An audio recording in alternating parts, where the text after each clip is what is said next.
Bismillahirrahmanirrahim. Assalamualaikum warahmatullahi wabarakatuh. Alhamdulillahi ala ihsani wa syukru lahu ala taufiqihi wa amtinani. Asyhadu an la ilaha illallah wahdahu la syarika lahu ta'ziman li sya'ni. Wa asyhadu anna Muhammadan abduhu wa rasuluhu da'ila ridwani. Allahumma salli alaihi wa ala alihi wa ashabihi wa ikhwani. Hadirin dan hadirat yang dirahmati Allah Subhanahu wa taala, pada kesempatan yang berbahagia ini kita akan bahas tentang sehari bersama Rasulullah SAW, apa saja kegiatan Nabi secara global keseharian, ya. Dan kita tahu Allah Subhanahu wa taala berfirman, "Laqad kana lakum fi Rasulillahi uswatun hasanah liman kana yarjullaha wal yawmal akhir wa dzakarallaha katsira." Kata Allah Subhanahu wa taala, sungguh pada diri Nabi SAW ada teladan yang hasanah, yaitu yang baik, maksudnya teladan yang terbaik. Karenanya ini konsekuensi dari Nabi dijadikan sebagai teladan. Karena dia dijadikan teladan oleh Allah Subhanahu wa taala, maka harusnya dia yang terbaik, dan kenyataannya demikian. Rasulullah SAW adalah teladan terbaik dalam segala hal. Dalam segala hal. Kemudian kata Allah, liman kana yarjullaha wal yawmal akhir. Teladan yang terbaik bagi siapa? Bagi orang yang berharap bertemu Allah di surga kelak dan berharap mendapatkan surga pada hari kiamat kelak.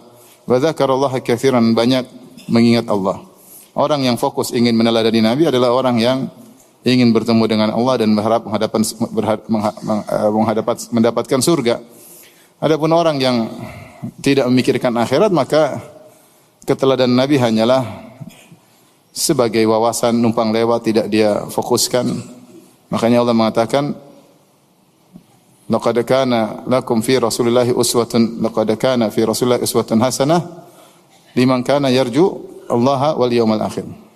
Sungguh pada Nabi sallallahu alaihi wasallam ada teladan terbaik bagi orang yang berharap bertemu Allah dan hari akhirat. Konsekuensi orang yang memikirkan akhirat, maka dia berusaha untuk meneladani Nabi sallallahu alaihi wasallam. Dan pada kesempatan kali ini kita akan membahas tentang contoh sampel dari keseharian Nabi sallallahu alaihi wasallam, tentunya tidak secara keseluruhan, tapi hanya sekedar global, ya. Kita mulai dari subuh hari Nabi sallallahu alaihi wasallam. Adalah Nabi sallallahu alaihi wasallam salat subuh di awal waktu, sebagaimana dalam hadis ketika Rasulullah SAW ditanya, hadis Ibnu Mas'ud, ayul amali ahabbu ilallah, amalan apa yang paling dicintai oleh Allah Subhanahu wa taala? Maka Nabi berkata, as-salatu ala waqtiha, salat di atas waktunya. Banyak ulama menafsirkan yang dimaksud dengan salat ala waqtiha yaitu as-salat fi awali waqtiha, ya.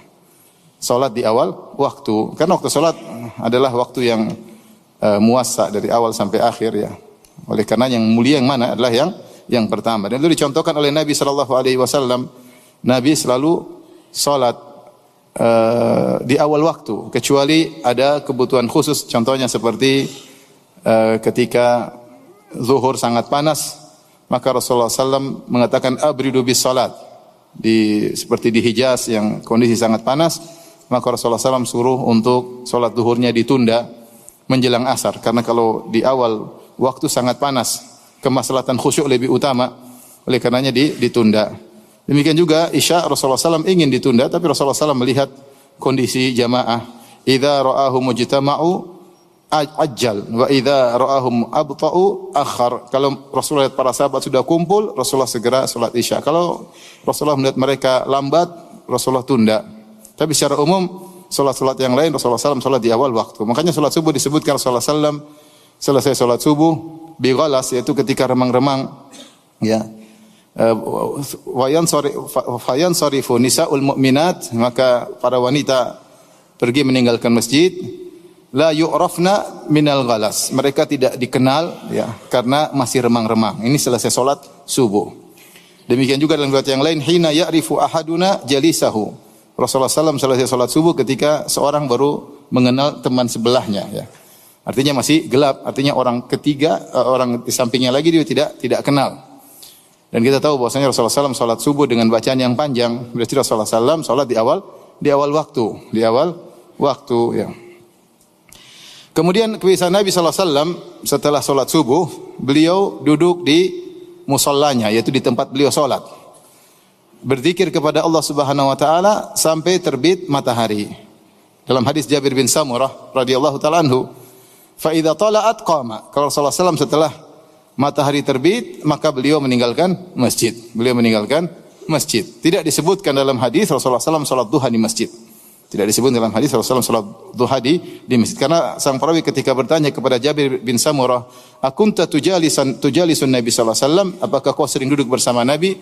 Kata Jabir bin Samurah radhiyallahu anhu, "Na'am katsiran." Saya sering duduk bersama Nabi sallallahu alaihi wasallam. Nabi itu kebiasaannya kalau habis salat subuh beliau berzikir di tempatnya ya sampai terbit matahari. Fa idza tala'at qama. Kalau matahari terbit maka beliau pergi. Bahkan beliau sebutkan wa kanu yatahaddatsun wa ya'khuduna fi amril jahiliyah. Sementara para sahabat juga ada yang di masjid dan mereka ngobrol di masjid dan Rasulullah membiarkan. Ya, Rasulullah berzikir, mereka ngobrol, Rasulullah biarkan, boleh aja. Bahkan terkadang mereka ngobrol tentang masa jahiliyah dahulu, fayathakun, sehingga mereka tertawa. Ingat nostalgia zaman dahulu ya, tentang masa lalu di zaman jahiliyah membuat mereka tertawa. Mungkin mereka dulu nyembah berhala kayak apa, kayak hal yang aneh-aneh membuat mereka tertawa. Fayatabassam. Adapun Rasulullah SAW melihat mereka, Rasulullah SAW tersenyum. Rasulullah tersenyum. Taib, maka ini adalah kebiasaan Nabi sallallahu alaihi wasallam. Makanya kita menghidupkan sunnah ini sunnah mulai ditinggalkan ya karena berbagai macam alasan, sibuklah apalah ya. Tapi kalau kita di Madinah masih banyak orang seperti itu ya. Mereka pagi mereka duduk di masjid sampai terbit matahari ya, sampai terbit matahari ya. Kalau ada uzur ya mungkin karena kerjaan ya, yang lebih wajib ya silahkan. Tapi kalau kita kosong enggak ada kegiatan, hendaknya kita hidupkan sunnah ini sampai berzikir sampai terbit matahari ya. Ya ada kawan dia kebablasan, dia istrinya datang sama saya sama dia juga ya. Ustaz suami saya ini kalau di masjid sampai lama. Jadi bukan cuma sampai terbit matahari sampai jam 9. Saya bilang, "Pak, kenapa sampai jam 9?" Dia senyum-senyum aja. Terus saya jalan, dia bilang, "Kalau saya pulang diomelin, mending saya sampai jam 9." Nah, ini ada hal meninggalkan kumudorotan. Jadi ya jangan kelamaan juga, istri rindu, pengen ngobrol ya. Taib Rasulullah SAW, zahirnya beliau kalau mau salat duha di rumah. Sebenarnya datang dalam hadis Aisyah radhiyallahu taala anha, kana yusalliha 4 rakaat atau yazid. Rasulullah SAW salat, kata Aisyah, kana Rasulullah SAW yusalli dhuha 4 wa yazidu masya Allah. Rasulullah SAW salat duha 4 rakaat dan beliau menambah sesuai dengan keinginan Nabi SAW. Ini di rumah Aisyah melihat. Oleh karena di sini ada pembahasan tentang hukum salat syuruk. Hukum salat syuruk. Kita tahu syuruk adalah awal dari duha. Intinya kalau seorang menjalankan sunnah Nabi, dia duduk di masjid dari habis salat subuh, kemudian dia berzikir sampai terbit matahari. Setelah itu dia menunggu waktu syuruk 15 menit setelahnya. Kemudian dia salat duha di masjid, boleh atau tidak? Boleh ya, boleh. Kemudian khilaf di kalangan para ulama, apakah pahalanya seperti haji dan umrah hadisnya sahih atau tidak? Khilaf di kalangan para ulama. Sebagian ulama mendhaifkan, sebagian ulama menghasankan seperti Syekh Al-Albani rahimahullah, Syekh bin Baz rahimahullah, Syekh Ibnu Utsaimin rahimahullah, apalagi terkait dengan fadhil a'mal, mereka tidak ketat dalam hadis-hadis seperti ini dan amalannya boleh. Amalan tersebut habis salat berzikir sampai terbit matahari kemudian salat duha di masjid boleh. Ya. Tetapi apakah itu kebiasaan Nabi? Zahirnya enggak. Sampai apakah Nabi salat duha selalu, itu pun khilaf di kalangan para ulama ya. Ibnu Qayyim mentafsir dalam kitabnya Zadul Ma'ad, beliau mengatakan tidak demikian. Karena Rasulullah SAW perbanyak salat di malam hari sehingga beliau tidak ditangkap selalu rutin salat duha. Karena beliau tidak diperhatikan salat duha karena beliau senantiasa salat malam. Ketika beliau tidak salat malam baru diriwayatkan Rasulullah SAW mengqadha salat malamnya 12 rakaat di waktu apa? Duha ya. Jadi orang sudah salat malam lama banyak ya, boleh dia tidak salat duha atau sesekali salat duha. Tapi intinya amal ini habis salat subuh berzikir sampai terbit matahari, ini sunnah Nabi sallallahu alaihi wasallam. Setelahnya mau salat duha di masjid, mau di rumah, silahkan ya, silahkan, yang penting salat. Apalagi dalam hadis Allah mengatakan, Ibnu Adam salatlah 4 rakaat di awal hari, akfika akhiran nahar, maka aku akan berikan kecukupan di akhir hari. Siapa yang salat duha 4 rakaat, mudah-mudahan dimudahkan urusannya sampai akhir hari. Ini kebiasaan Nabi sallallahu alaihi wasallam. Kemudian beliau salat duha 4 rakaat, kata Aisyah, wa yazidu masya Allah. Kemudian beliau tambah sesuai dengan yang Allah takdirkan baginya. Hadis riwayat Muslim. Adapun kegiatan beliau di rumah, ya, para sahabat tidak mengetahui. Ya. Para sahabat hanya mengetahui bagaimana kegiatan Nabi SAW ketika di luar rumah, ketika di masjid, ketika safar. Tapi dalam rumah mereka enggak tahu. Mereka tanya kepada istri-istri Nabi sallallahu alaihi wasallam tentang ibadah Nabi, salat malam Nabi, ya, mereka tanya kepada istri-istri Nabi sallallahu alaihi wasallam. Jadi yang tahu adalah istri Nabi sallallahu alaihi wasallam. Di sini dalam hadis-hadis Nabi sallallahu alaihi wasallam, ternyata Rasulullah sallallahu di rumah melakukan kegiatan sebagaimana suami-suami yang lain di zaman tersebut, orang-orang Arab yang lain, itu beliau memerah susu kambing, kemudian beliau menjahit bajunya, beliau melayani dirinya. Ya. Aisyah ditanya radhiyallahu taala anha, Ummul Mukminin, maka Rasulullah sallallahu ya'malu fi baitihi. Apa sih yang dikerjakan Nabi sallallahu alaihi wasallam di rumahnya? Faqalat kana basyaran minal basyar, yafli thawbahu wa yahlubu syatahu wa yakhdumu nafsahu. Beliau adalah manusia sebagaimana yang lain, ya. Maksudnya Aisyah ingin menyatakan beliau sebagaimana yang lain, beliau tawadhu, beliau tidak menempatkan diri sebagai raja sebagaimana raja-raja yang lain yang dilayani dalam segala hal. Tidak, beliau tawadhu, bahkan di puncak ketawadhuan. Bahkan beliau di rumah, beliau membantu istrinya kerja sendiri, ngurusin dirinya sendiri. Aisyah berkata, makanya Aisyah buka dengan kana basyaran minal basyar, dia seperti lelaki yang lain. Ya, tidak men-style dirinya seakan-akan raja yang harus dilayani dalam segala hal. Duduk manis, kemudian kaos kaki dibuka, ya, kemudian gigi disikat. Enggak, beliau kerja sebagaimana yang lainnya, ya. Kemudian beliau menjahit bajunya, memerah susu kambingnya, ya. Kemudian melayani dirinya. Dalam riwayat yang lain, Aisyah berkata, kana yakhitu thawbahu, beliau menjahit bajunya. Wa yakhsifu na'lahu, dan beliau menjahit sendalnya. Itu sendal dari kulit ditempel, digabung, kemudian dijahit. Jadi agak tebal. Rasulullah kerjakan, ya, namanya yakhsifu na'lahu. Wa ya'malu ma ya'malu rijal fi buyutim. Sebagaimana suami-suami yang lain, para lelaki kerjakan di rumah mereka. Dalam riwayat yang lain, kata Al-Aswad, sa'altu Aisyata ma kana Nabi sallallahu alaihi wasallam yasna'u fi baitihi. Aku bertanya kepada Aisyah, apa yang dikerjakan oleh Nabi di rumahnya? Qalat, Aisyah berkata, kana yakunu fi mihnati ahlihi. Rasulullah SAW membantu istrinya. Mihnati ahli fi khidmati ahlihi. Rasulullah membantu istrinya. Fa idza hadaratis salatu kharaja ila salat. Kalau tiba waktu salat, beliau langsung pergi menuju salat. Ini perhatian bagi kita para suami, bahwasanya memang benar para wanita, ya, dianjurkan untuk berkhidmat kepada suami, ya, dan itu kebiasaan para sahabiyat, ya. Seperti diriwayatkan dari Fatimah radhiyallahu taala anha, bagaimana beliau membantu Ali radhiyallahu taala anhu, ya.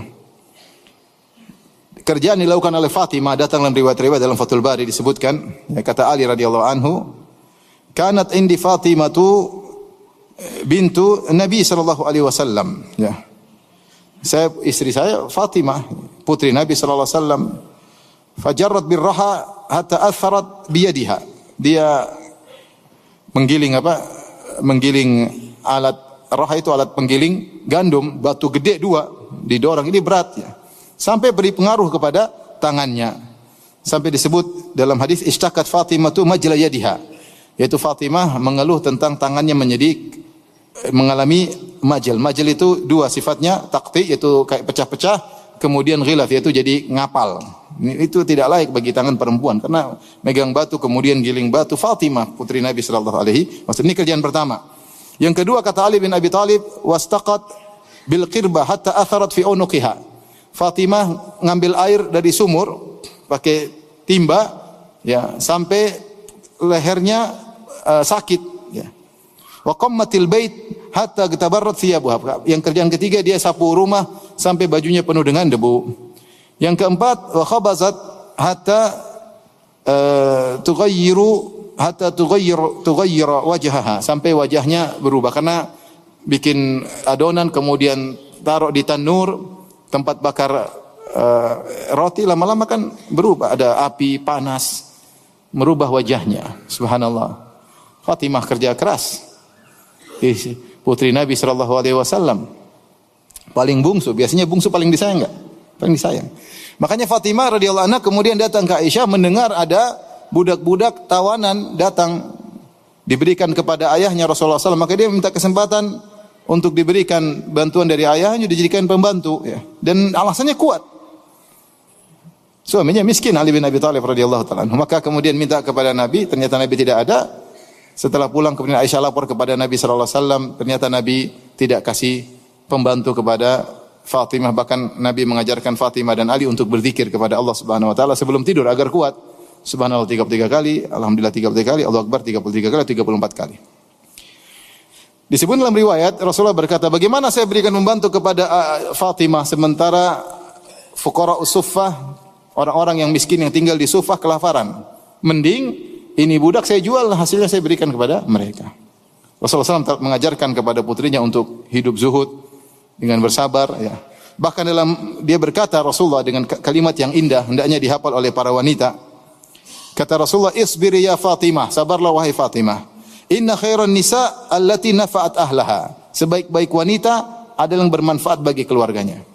Sebaik wanita adalah yang paling bermanfaat bagi keluarganya, yang bantu keluarganya. Ya.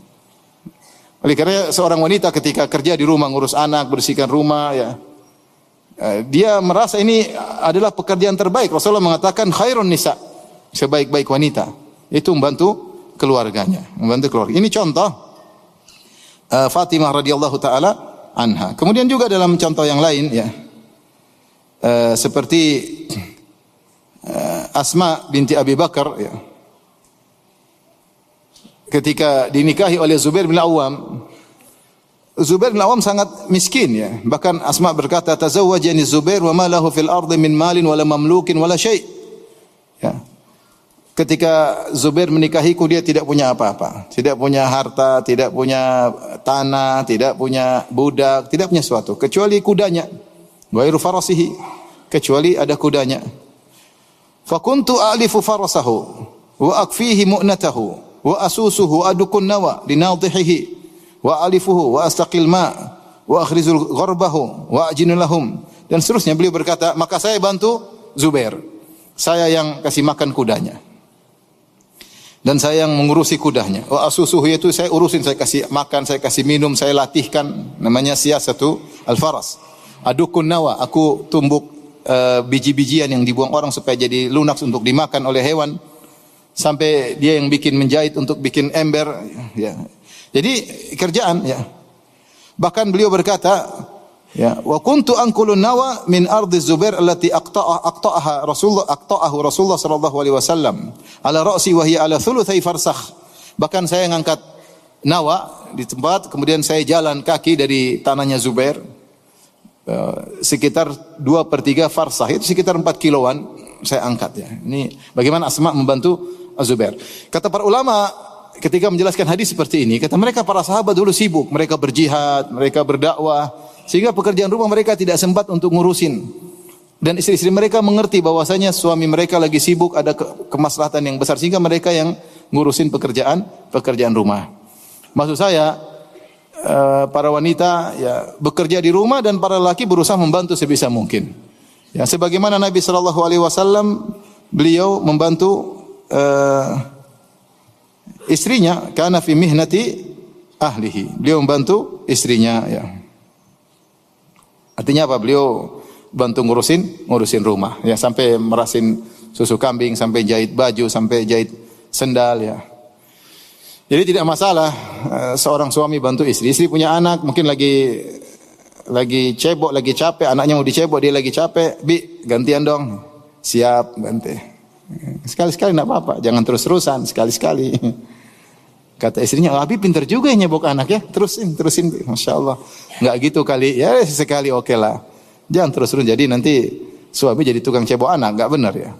Sekali-sekali nyuciin piring, oke lah, jangan terus-terusan ya. Ya kita lihat istri kita capek, maka kita bantu. Kita tawadhu terhadap istri sebagaimana Nabi SAW tawadhu terhadap apa? Istrinya ya. Mau bilang Aisyah kerjaannya apa sih? Enggak ada anak. Artinya Aisyah bisa ngerjain semua, bisa enggak sebenarnya? Bisa, enggak ada anak. Kalau Aisyah susu bisa aja Rasulullah begitu ya. Tapi Rasulullah enggak begitu. Apalagi istri kita yang ada anak, yang ngurus anak, tentu uzurnya lebih besar. Ini Aisyah yang enggak punya anak saja, Rasulullah yang jahit baju, jahit sendal, kemudian merah susu ya. Aisyah tentu kerjaan yang lain ya. Itu pun Rasulullah tetap bantu. Mungkin tanpa diminta Aisyah, Rasulullah SAW ikut membantu kerjaan istrinya cari pahala dengan husnul isyrah, dengan bagaimana bergaul yang baik terhadap istri. Maka ikhwan, enggak apa kerja sama istri, bantu istri masak ya. Bantu istri masak itu bagian nyicipnya. Baik, kita lanjutkan.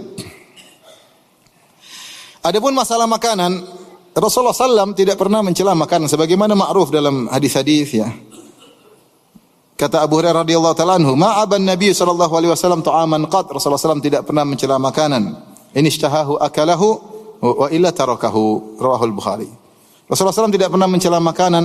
Kalau dia suka dia makan, kalau enggak dia tinggalkan. Mencela makanan disebut oleh para syurahul hadis, maksudnya tidak mengatakan terlalu asin, terlalu kecut, ya, kurang garam lah. Beliau suka makan, enggak suka diam. Beliau tidak pernah komentar. Sebagian ulama mengomentari karena Nabi SAW tidak begitu perhatian sama makanan.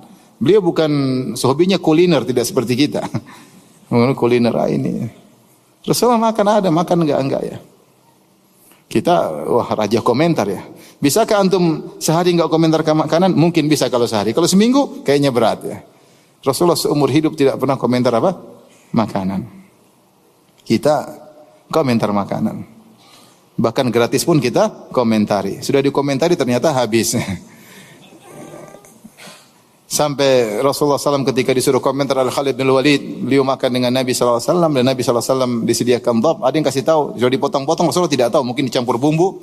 Rasulullah kira daging yang lain. Ada yang kasih tahu, ya Rasulullah itu dhab. Dhab, kadal gurun. Maka Rasulullah SAW tidak makan. Khalid makan dengan lahap. Ketika melihat Rasulullah tidak makan, Khalid bertanya, minta Nabi komentar. Rasulullah, saya lihat engkau tidak makan. Aharamun hu, apakah ini haram? Sekarang disuruh komentar. Rasulullah komentarnya indah, dia mengatakan tidak haram.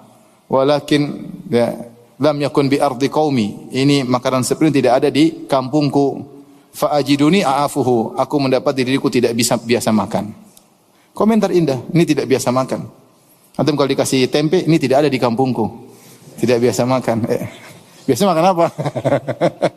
Kalau orang bule bilang gitu. Kalau kita, ini makanan kita sehari-hari. Jadi tidak, Rasulullah tidak bilang, masa saya dikasih kadal sih? Enggak sih. Ustadz kok dikasih kadal? Enggak. Rasulullah enggak. Kadal gurun ya. Ini kadal tapi keren, kadal gurun itu. Rasulullah SAW tidak komentar dan itu suatu keajaiban akhlak Nabi SAW. Jadi beliau bukan orang yang sibuk dengan makanan. Ada beliau makan enggak ya sudah, enggak suka ya sudah. Bahkan sering di rumah beliau tidak ada makanan. Ya. Dan Aisyah radhiyallahu anha berkata, "In kunna lanaral hilal, thumma al-hilal, thumma al-hilal, thalathata ahillatin fi syahrain, wa ma uqidat fi buyuti azwajin Nabi sallallahu alaihi wasallam nar." Kami melihat hilal muncul, kemudian hilal muncul, berarti sudah masuk bulan kedua.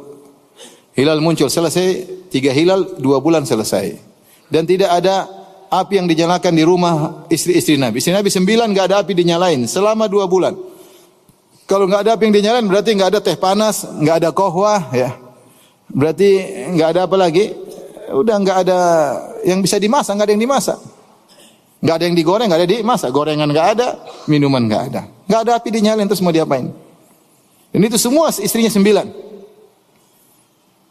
Maka ditanya Urwah bin Zubair, "Ma ta'amukum ya ummah?" Kalau gitu apa yang kalian makan? Kata Aisyah radhiyallahu taala anha, "Al-aswadan, at-tamr wal ma." Kami hanya makan korma dan air. Bayangkan 2 bulan cuma korma dan air. Illa annahu qad kana li Rasulullah sallallahu alaihi wasallam jiranun min al-ansar kanat lahum mana'ih. Wa kanu yamnahuna Rasulullah sallallahu alaihi wasallam min albanihim fayasqina. Tetapi Rasulullah SAW punya tetangga dari orang-orang Ansar yang meminjamkan hewan. Manihah itu hewan, entah onta, entah kambing dipinjamkan untuk diperasusnya dikembalikan. Ini salah satu bentuk memberi bantuan kepada tetangga. Ya, kambing dikasih, suruh merah, nanti kambingnya dikembalikan. Onta dikasih, dimerah. Jadi Rasulullah SAW 2 bulan cuma makan korma, air putih sama susu. Terkadang. Oleh karenanya, ibu-ibu bersyukur ya, alhamdulillah. Tidak ada hari yang lewat kecuali kompor nyala. Kecuali kompor apa? Nyala. Berarti ada yang hangat yang kita makan, ada panas yang kita makan, ada gorengan yang kita makan, ya, ada rebusan yang kita makan. Ini mereka adalah manusia terbaik. Oleh karena kita harus tahu bahwasanya harta bukanlah ukuran. Allah berikan harta kepada siapa saja, bukan berarti kalau seorang miskin berarti dia tidak dicintai oleh Allah. Atau sebaliknya, ya, bisa jadi orang kaya dicintai oleh Allah, bisa jadi orang miskin dicintai oleh Allah. Tapi Nabi SAW beliau memilih hidup zuhud. Bahkan di antara mukjizat Nabi disebut oleh sebagian ulama yaitu komitmen dalam zuhud, konsisten. Rasulullah SAW tidak pernah senang-senang berfoya-foya sehari pun enggak pernah. Beliau komitmen tentang zuhud. Ini menunjukkan beliau seorang nabi. Kalau seandainya beliau bukan nabi, mungkin beliau sekali-sekali senang, hura-hura. Beliau seumur hidup enggak pernah hura-hura. Padahal harta banyak, kemenangan cukup banyak beliau dapatkan.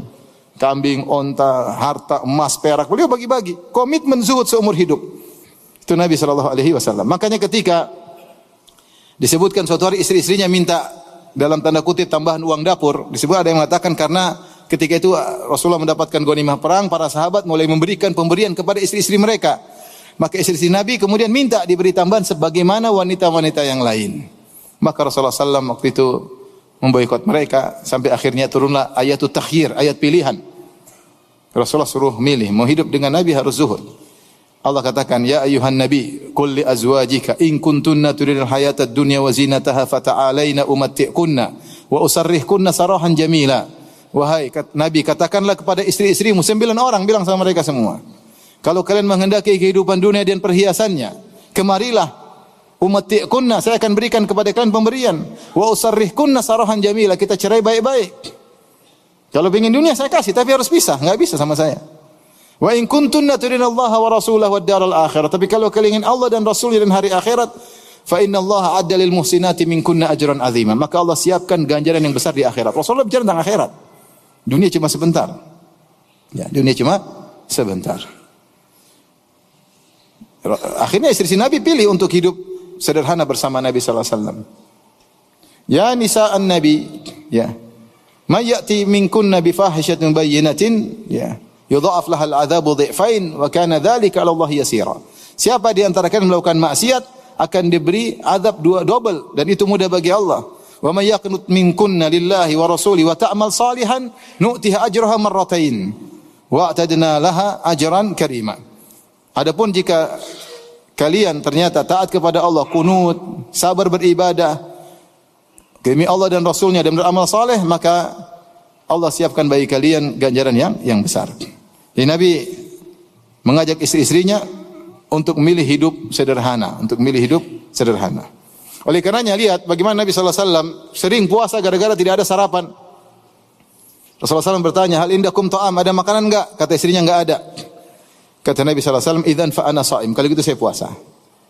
Dalam riwayat yang lain Rasulullah tanya, ada makanan enggak? Kata istrinya enggak ada. Kata Rasulullah SAW, faqad asbahtu shaiman, laqad asbahtu shaiman, sudah puasa dari pagi. Rasulullah biasa.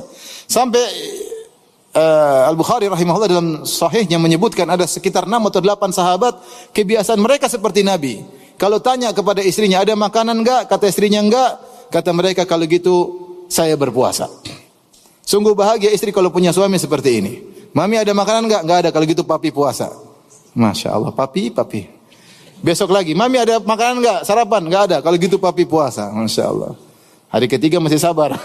Mami ada makan enggak? Kalau gitu papi puasa. Hari keempat, mami ada makan enggak? Enggak ada papi. Mami ngapain aja mami? Luar biasa. Hidup mereka bukan untuk kuliner ya, kalau kita perhatikannya. Tidak seperti kita atau sebagian kita ya. Lihat ketika ada tamu datang menemui Nabi SAW. Nabi suruh cek, coba tanya istri-istriku, ada enggak makan untuk jamu tamu ini? Dicek istri pertama sampai istri 9. Semuanya menjawab dengan jawaban yang sama. Walladzi ba'atsaka bil haqq ma indana illa ma. Sampaikan kepada suami kami, demi Allah yang mengutus engkau dengan kebenaran, tidak ada di rumah kecuali cuma air putih. Gimana mau jamu tamu? Ini Rasulullah adil. Ternyata 9 istrinya semua tidak punya makanan. Satu tidak punya makanan, semuanya tidak punya makanan. Ya. Adil Rasulullah SAW. Maka Rasulullah itu adilnya luar biasa. Sampai kebersamaan, sampai nafkah, adil Rasulullah SAW. Buktinya semua tidak punya makanan. Subhanallah. Beginilah kehidupan Rasulullah SAW. Makanya ibu-ibu masya Allah bersyukur ya. Pulang ke rumah masih ada singkong, masih ada beras, alhamdulillah. Buka lemari masih ada Indomie, masya Allah, alhamdulillah. ATM suami juga ibu yang pegang, alhamdulillah. Terus apa lagi mau ngomel-ngomel? Udah bersyukur pada Allah Subhanahu wa. Tinggal ibadah. Lihat Rasulullah SAW rumahnya sederhana. Sampai mau sholat aja nggak ada space. Sampai Rasulullah SAW kalau mau sholat harus sentuh kaki Aisyah radhiyallahu anha supaya ditekuk supaya ada space untuk sujud. Kita rumah besar, space untuk sholat di mana-mana. Cuma yang sholat siapa itu masalahnya. Di dapur kita aja bisa buat sholat besar dapurnya. Kamar mandi kalau boleh besar juga. Artinya tapi subhanallah. Yang penting niat mau sholat. Ini dalil bahwasanya kebahagiaan bukan rumah besar. Perhatikan ini nyata real. Bahwasanya kebahagiaan tidak harus rumah besar. Kebahagiaan itu antara kita dengan Allah Subhanahu wa taala. Memang Nabi tidak bahagia, memang istri Nabi tidak. Mereka sangat bahagia dengan kesederhanaan yang ada. Tidak harus bahagia harus rumah besar, harus mobil mewah, enggak. Entah banyak orang punya rumah besar, mobil mewah tidak bahagia. Banyak sekali. Sudah lihat banyak orang kaya bunuh diri, narkoba, macam-macam. Masalah sana, masalah sini, kepala pusingnya banyak. Oleh karenanya yakinlah bahwasanya harta bukan ukuran pemuliaan atau penghinaan Allah terhadap seseorang. Bisa jadi seorang kaya dimuliakan oleh Allah, bisa jadi dimurkai oleh Allah. Bisa jadi seorang miskin dicintai oleh Allah, bisa jadi seorang miskin dimurkai oleh Allah Subhanahu wa taala. Baik. Kemudian ini di rumah, kalau Rasulullah SAW keluar rumah, maka beliau memperhatikan para sahabat. Ya. Kalau beliau ingin mengumpulkan para sahabat, beliau kasih pengumuman dengan menyuruh seorang untuk berseru. Satu orang berseru, as-salatu jami'ah. As-salatu jami'ah maksudnya silakan berkumpul. Ya. Setelah ada azan, as-salatu jami'ah tidak digunakan untuk salat 5 waktu. Ya. Maka salatu jami'ah adalah seruan untuk mengumpulkan untuk perkara apapun. Ya. Karena untuk 5 waktu pakai menggunakan apa? Azan.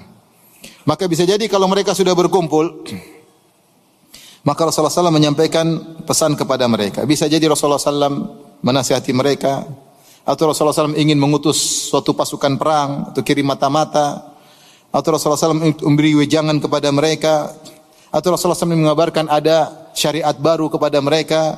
Cara mengumpulkan dengan ada yang teriak as-salatu jami'ah, itu cara mengumpulkan di luar waktu salat 5 waktu. Kalau salat 5 waktu azan, ya. Kalau ada perkara yang genting caranya as-salatu jami'ah. Kemudian Rasulullah SAW juga yatafaqqadun nas, yaitu ngecek-ngecek. Kalau bahasa kita belusukan tapi bukan pencitraan ya. Jadi Rasulullah tidak bawa tim ya, enggak. Rasulullah ngecek ya. Karena Rasulullah SAW kepala negara ketika itu dia harus ngecek. Ya, bagaimana kondisi masyarakat, bagaimana muamalah mereka, dalilnya banyak disebutkan oleh para ulama. Contoh, seperti sebenarnya mengatakan kenapa Rasulullah SAW kalau salat Id lewat satu jalan pulang lewat jalan untuk mengecek, yatafaqqad, ngecek. Lewat sini pulang lewat jalan lain. Siapa tahu di tempat lain ada yang susah. Ya Rasulullah ngecek. Kemudian juga kenapa Rasulullah SAW sering ke Kuba setiap pekan, kulla sabtin masyian aw raqiban. Rasulullah SAW keluar dari rumah pergi ke Kuba setiap pekan, ada setiap Sabtu. Yaitu berjalan kaki atau naik kendaraan. Ada yang mengatakan untuk sholat di Masjid Kuba dan untuk mengecek masyarakat di sekitar Kuba. Karena Kuba jauh dari pusat kota di Madinah. Sehingga dia ngecek. Setiap pekan ada waktu ngecek para sahabat yang ada di sana. Yatafaqqad. Ya. Kemudian Rasulullah SAW juga menyungguh orang sakit. Ya. Rasulullah SAW menyungguh orang sakit. Ya. Seperti bahkan Rasulullah SAW menyenguk pembantunya Yahudi yang sakit. Kana gulamun Yahudiyun yakhdimun Nabi sallallahu alaihi wasallam. Ada seorang remaja Yahudi yang dulu pernah menjadi pembantu Nabi. Dan Nabi kepala negara muslim, pembantunya non muslim. Kemudian sakit, Rasulullah dengar, Rasulullah datangi untuk dikunjungi, dijenguk. Bayangkan, Rasulullah tidak lupa dengan kebaikan orang, bahkan membantunya non muslim Rasulullah datang. Ternyata dia sakit, kesempatan Nabi untuk mendakwahi. Selama ini mungkin Rasulullah dakwah dia tidak masuk Islam. Sekarang dia sakit, kesempatan. Kan dia berkhidmat kepada Nabi jadi bantu waktu lama, tapi ternyata enggak masuk Islam. Ketika dia sakit Rasulullah kunjungi, Rasulullah katakan aslim, masuklah Islam engkau. Dia tahu tentang ajaran Islam, dia tahu Nabi siapa. Maka dia lihat kepada ayahnya, takut ayahnya marah, ayahnya bilang ati Abul Qasim, taati si Abul Qasim, taati Muhammad. Maka dia pun masuk Islam. Jadi perhatian kita Rasulullah kunjungi pembantunya. Sama Rasulullah SAW kunjungi Anas bin Malik radhiyallahu anhu. Anas bin Malik siapa? Pembantu Nabi sallallahu alaihi wasallam. Ibunya Ummu Sulaim mendatangkan Anas, ya Rasulullah, ada Anas yakhdumuka. Ya Rasulullah, Anas jadi pembantumu, masih kecil. Tapi Rasulullah SAW datang ke rumahnya. Ya. Sampai Rasulullah SAW juga sholat di rumah tersebut. Rasulullah SAW ngecek. Sampai ketika adiknya Anas, adik dari satu ibu lain bapak, ya, anaknya Abu Talha, masih kecil, mungkin umur 4 tahun kurang lebih. punya peliharaan burung, burungnya mati. Maka Rasulullah sempatin ngobrol sama anak kecil tersebut. Kata Rasulullah SAW, ya Aba Umair ma fa'alan Nughair. Wahai si Abu Umair. Bayangkan dia masih kecil dipanggil kunyah, ya enggak? Abu Umair, ya. Abu Umair.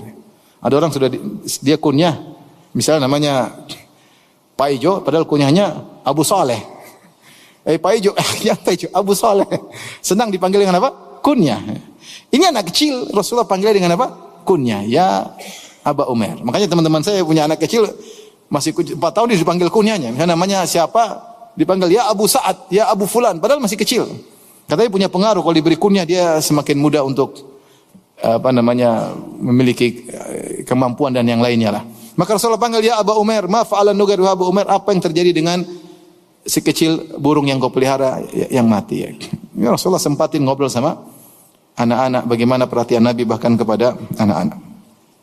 Demikian juga ya, Rasulullah sallallahu alaihi wasallam membantu orang-orang susah ya. Seperti ada seorang wanita kana fi aqliha syai', agak terganggu kepala otaknya, Rasulullah ngobrol sama dia. Dia ingin ngobrol berdua sama Nabi di depan banyak orang ya. Ini dijadikan dia oleh para ulama bahwasanya kalau berdua tapi di depan banyak orang tidak disebut khalwat karena tidak bersendirian.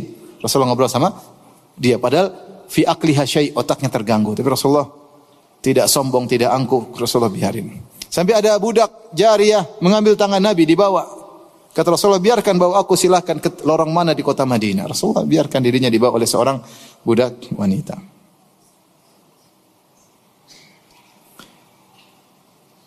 Demikian juga Rasulullah sallallahu alaihi wasallam ya dalam hadis menyungguh orang buta. Dari Jabir bin Abdullah radhiyallahu anhu beliau berkata, qala Rasulullah sallallahu alaihi wasallam, intaliqu bina ilal Basir alladhi fi Bani Waqif na'uduhu. Marilah kita pergi ke Basir yang ada di Bani Waqif, kita jenguk dia. Wa kana rajulan a'ma, dan dia seorang yang buta. Rasulullah SAW sengaja untuk menjenguk orang buta. Rasulullah SAW ngecek. Demikian juga Rasulullah SAW pernah masuk masjid, Rasulullah lihat kok mana perempuan tukang wanita berkulit hitam yang suka membersihkan masjid. Kata para sahabat, mereka sudah meninggal. Alla adzantumuni, kenapa kalian tidak kasih tahu saya dia sudah meninggal? Mereka menganggap perkara remeh. Rasulullah tidak perlu tahu. Hanya seorang wanita meninggal kita kubur selesai. Tapi Rasulullah menganggap tidak remeh. Kenapa wanita ini pengurus masjid? Maka berbahagialah orang-orang diberi amanah untuk ngurus masjid, ngurus rumah Allah. Bagaimana Rasulullah perhatian sampai wanita berkulit hitam ini yang hanya sekedar sapu-sapu masjid, Rasulullah tanyakan tentang dia. Kata Rasulullah, tunjukkan kepadaku mana kuburannya. Rasulullah SAW datang, kemudian Rasulullah SAW salatkan. Ini Rasulullah perhatian. Ya. Tapi demikian juga Rasulullah SAW dikatakan ya dalam hadis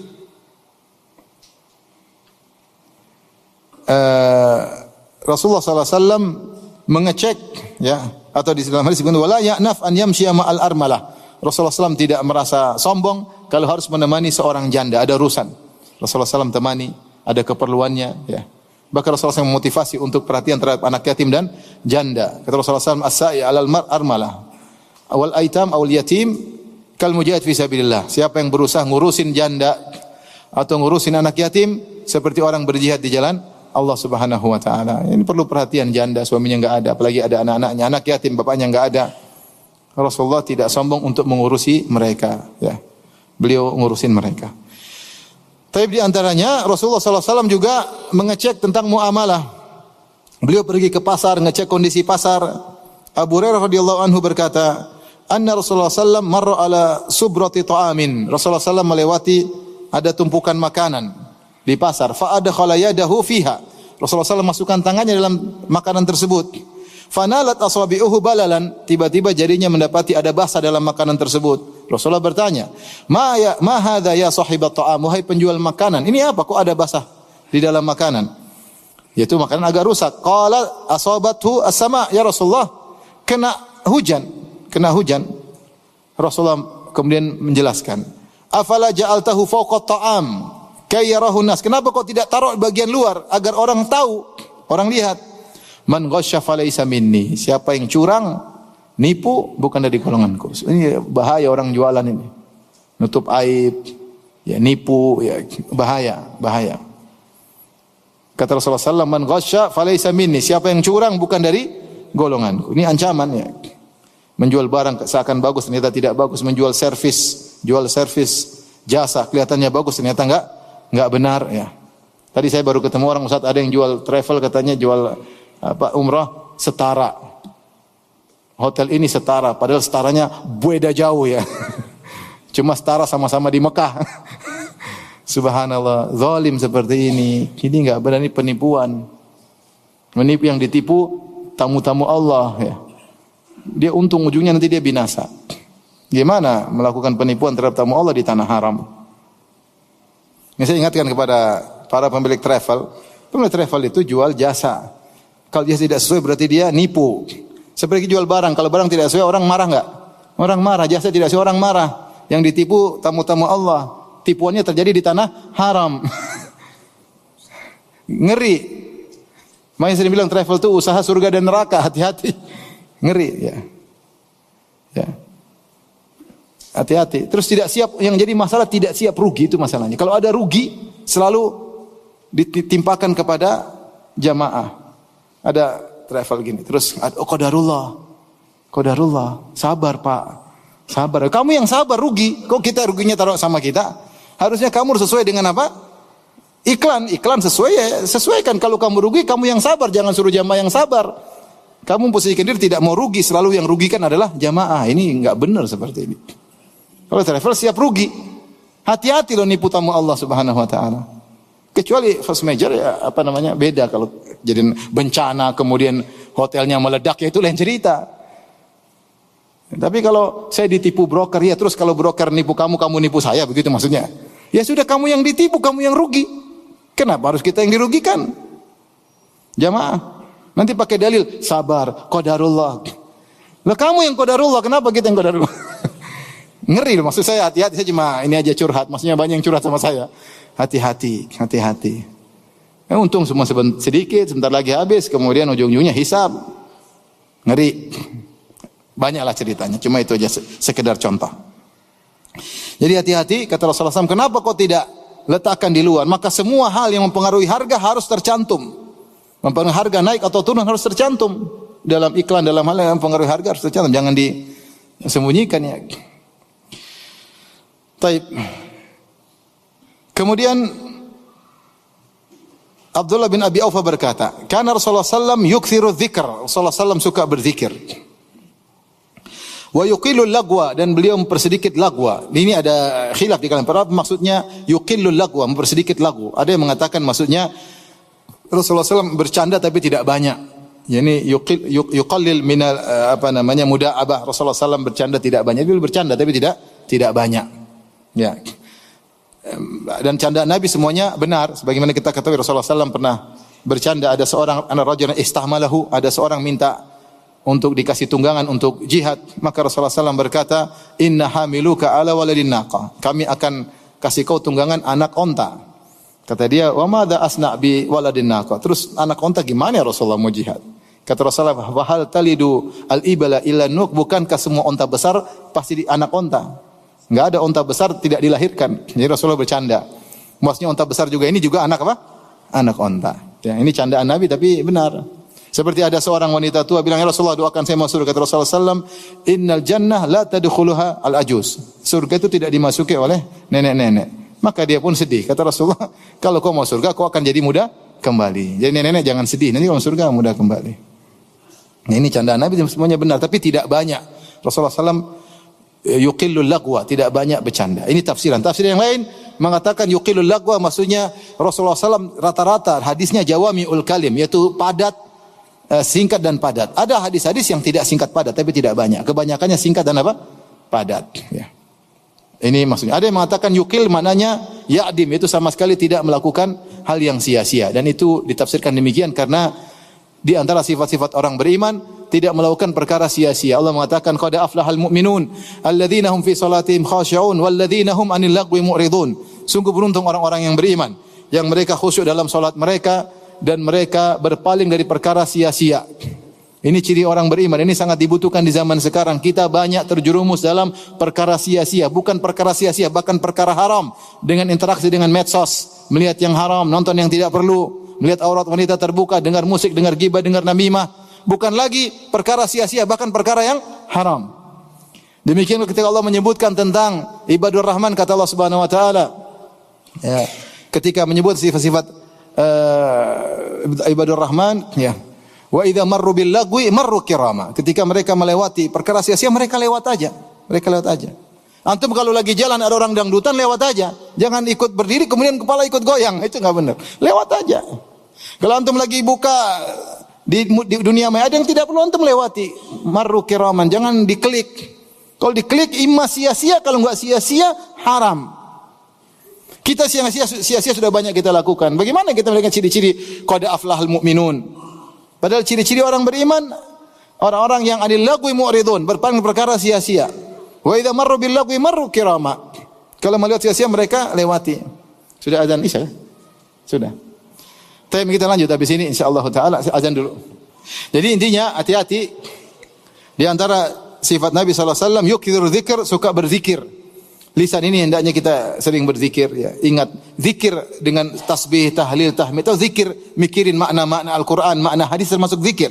Karena thalabul ilmi termasuk apa? Zikir, memikirkan tafsir, memikirkan fikih itu zikir.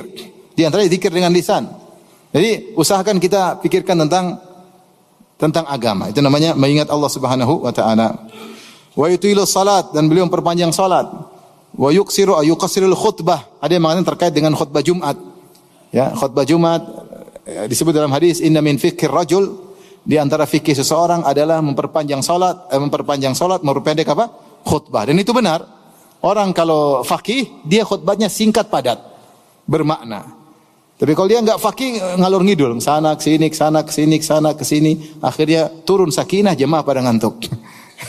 Tidur. Kalau dia faqih harusnya singkat padat, salatnya yang panjang. Kemudian wala ya'nafu an yamshiya ma'al armal, Rasulullah SAW tidak merasa sombong kalau harus berjalan dengan seorang janda menemani keperluannya ya, mengenai keperluannya. Makanya perlu ada pendataan para janda, kita kasih bantuan. Dan ini di antara hal yang dianjurkan oleh Nabi sallallahu alaihi wasallam, ngurusin janda ya.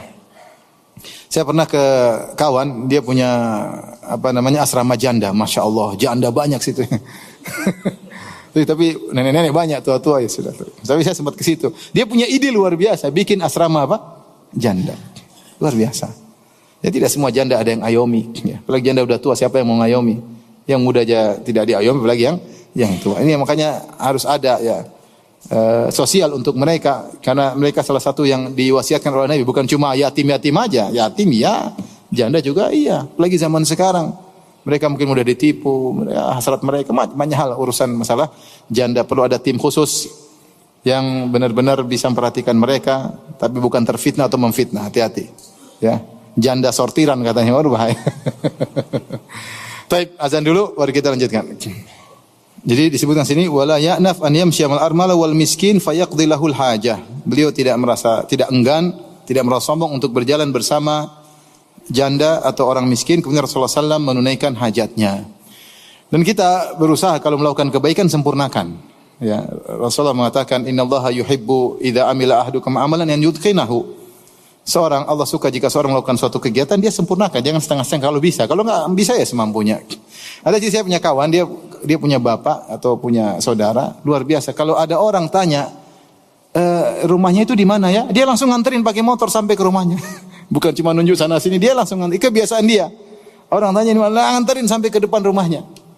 Jadi orang senanglah sampai depan rumahnya. Maksudnya kalau kita punya kebaikan sempurnakan. Ya, kalau bisa sempurnakan. Bisa bantu orang miskin sampai selesai urusannya, bagus. Bisa bantu dia berobat sampai selesai sembuh, bagus. Ya. Sempurnakan sampai benar-benar hajatnya selesai. Makanya dikatakan fayaqdi lahu hajah. Yaitu Rasulullah SAW sampai selesaikan hajatnya. Kalau bisa, kalau enggak mampu enggak apa-apa. Makanya Nabi mengatakan man naffasa kurbatan, ya, siapa yang meringankan. Nafas itu tanfis, bisa jadi hilang secara total, bisa jadi hilang sebagian. Tapi kalau bisa secara total kita mampu, lakukanlah, itu yang terbaik. Baik. Kemudian kalau ada permasalahan Rasulullah SAW diskusikan sama para sahabat. Bahkan diskusi sampai malam hari. Kita tahu di antara yang Rasulullah tidak sukai adalah tidur sebelum Isya dan ngobrol setelah Isya. Wa kana yakrahu an-nauma qablahu wal haditsa ba'dahu. Rasulullah SAW tidak suka tidur sebelum Isya, khawatir bablas sehingga Isya terlambat ya. Dan Rasulullah SAW tidak suka ngobrol setelah Isya ya, karena ngobrol setelah Isya ini dampaknya banyak.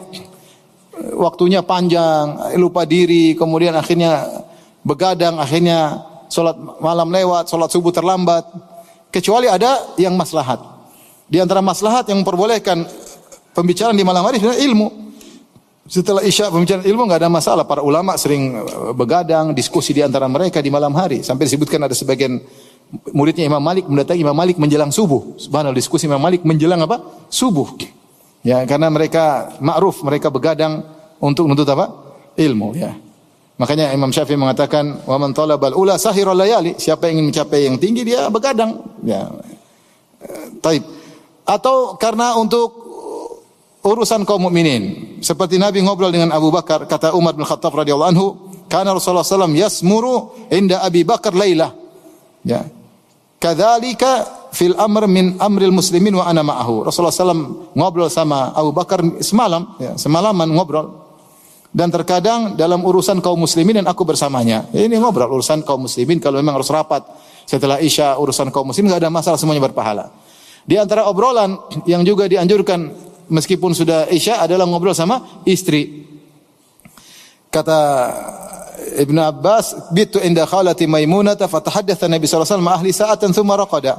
Aku tidur rumah bibiku Maimunah, aku dengar Nabi ngobrol sama istrinya beberapa waktu kemudian apa? Tidur. Jadi seorang berusaha sisihkan waktu ngobrol sama istri. Karena ngobrol istri dapat pahala. Ingat ya, tapi semuanya harus niatkan karena Allah. Jadi sabar dengar curhatan istri, dengar celotehan istri, dengar sabar karena berpahala. Rasulullah juga melakukannya mendengar obrolan istri. Dia menunggu kita datang, ya kita sibuk datang kemudian sibuk ngantuk tidur. Kasihan dia nunggu padahal ingin apa? Curhat. Kalau kita enggak dengar curhat, dia curhat sama orang bahaya. Nah, makanya kita dengarin. Ini sebentar enggak lama-lama ya. 5 menit ya, 10 menit. Nah tidur. Baik. Kita bacakan kesimpulan Ibnu Katsir. Ibnu Katsir berkata tentang akhlak Nabi di siang hari sampai malam. Beliau berkata, "Wa kana min akhlaqihi sallallahu alaihi wasallam," dalam tafsirnya, "annahu jamilul isyrah." Rasulullah SAW adalah orang yang mempergauli istrinya dengan indah ya. Rasulullah SAW mempergauli istri dengan indah dan istri lebih utama untuk dipergauli dengan indah daripada orang lain. Istri lebih utama untuk kita candain, istri lebih utama untuk kita atraktir, istri lebih utama untuk belikan hadiah, istri lebih utama untuk kita maafkan, untuk kita sabarin istri daripada yang lain.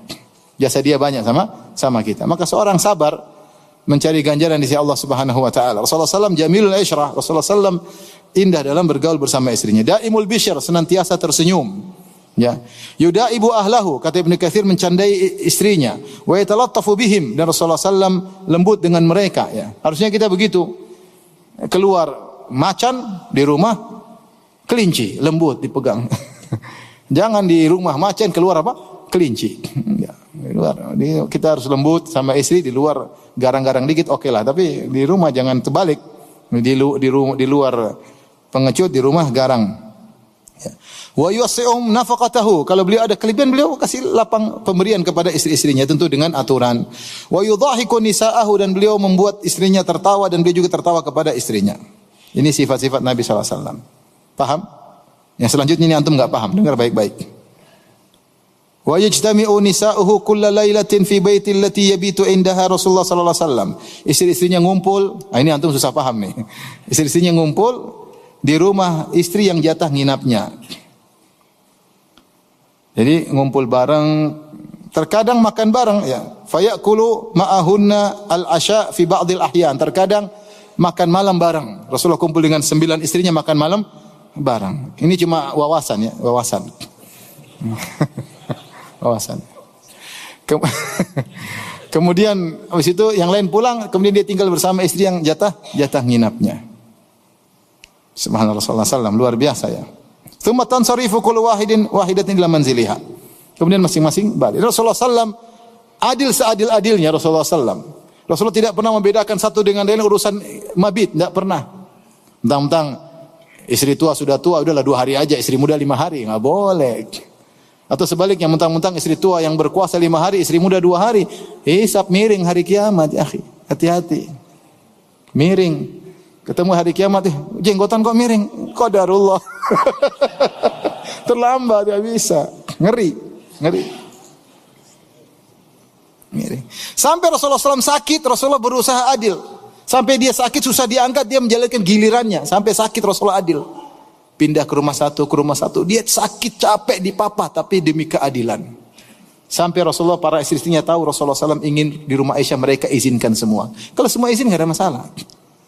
Tapi maksudnya Rasulullah berusaha untuk adil. Sampai dalam sakit parah, mau mati, Rasulullah SAW mau meninggal, tetap berusaha menjalankan giliran apa? Giliran mabit. Ini sebagian kita poligami, satu tinggal di rumah, satu di garasi. Ya Allah, gimana ceritanya? Ya. Bangga istri saya 2. Satu di mana? Di garasi ya gimana? Garasi dibikin rumah-rumahan. Nggak boleh gitu ya. Kalau nggak mampu lah yang cerita. Kalau mampu, dia ridho kok. Bukan ridho itu, pasti terpaksa daripada kamu ceraiin. Ya. Kalau adik perempuan mau digitukan gimana? Kalau kakak perempuan mau digitukan gimana? Ridho kamu. Kakak kamu jadi istri kedua, ditaruh di garasi. Yang benar aja.